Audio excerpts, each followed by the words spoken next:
sommes venus ce matin matérialiser une fois de plus la vision de son Excellence, Monsieur le Président de la République, qui consacre Senelec comme une société nationale qui appartient aux Sénégalais et qui doit travailler pour les Sénégalais et dont le travail doit être exécuté par les Sénégalais. C'est ce que nous avons vu ce matin. 8000 prestataires, environ 70 000 emplois. Je pense qu'il n'y en a pas beaucoup qui font mieux au Sénégal. Et ça, c'est conforme à ses orientations et à sa vision de ce que doit être Senelec. Donc aujourd'hui, nous sommes très ravis de venir à côté de ces gens-là. Vous avez entendu le témoignage du prestataire de Touba dire que j'emploie des jeunes. Tous les jeunes qui sont avec moi, ils sont en train de construire leur propre maison. Ils sont en train de se faire et il n'y en a pas un qui emprunte la mer ou bien qui prend les pirogues pour faire Barça ou Barsakh. Je pense que le témoignage ne pouvait pas être aussi éloquent dans ce contexte actuel. C'est pourquoi il est de notre devoir, si nous voulons faire Senelec une grande société, ça veut dire qu'autour de l'écosystème Senelec, on doit avoir des milliers et des milliers d'emplois qui gravitent autour.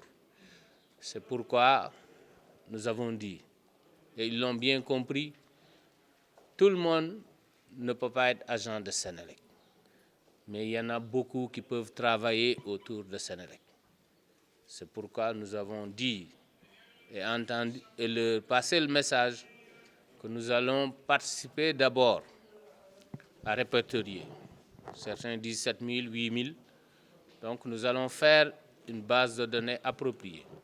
Ceci dans l'optique de pouvoir les identifier clairement, mais surtout de pouvoir regarder ensemble comment nous pouvons les accompagner. Senelec est une entreprise publique qui est régie par le Code des marchés publics. Ils sont d'accord là-dessus, que nous ne devons pas faillir à la réglementation en vigueur.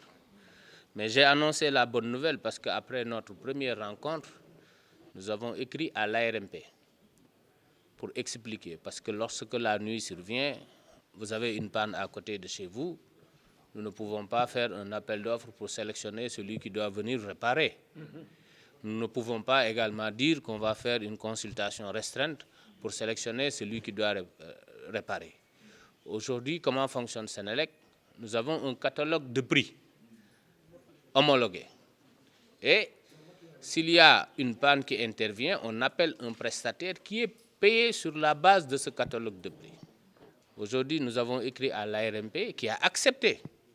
Et dans les prochains jours, nous allons nous rencontrer pour voir comment formaliser cette collaboration entre Senelec et ses 8000 prestataires, pour voir comment protéger ces 70 000 emplois, qui sont des emplois sénégalais, qui sont des jeunes Sénégalais que nous devons protéger.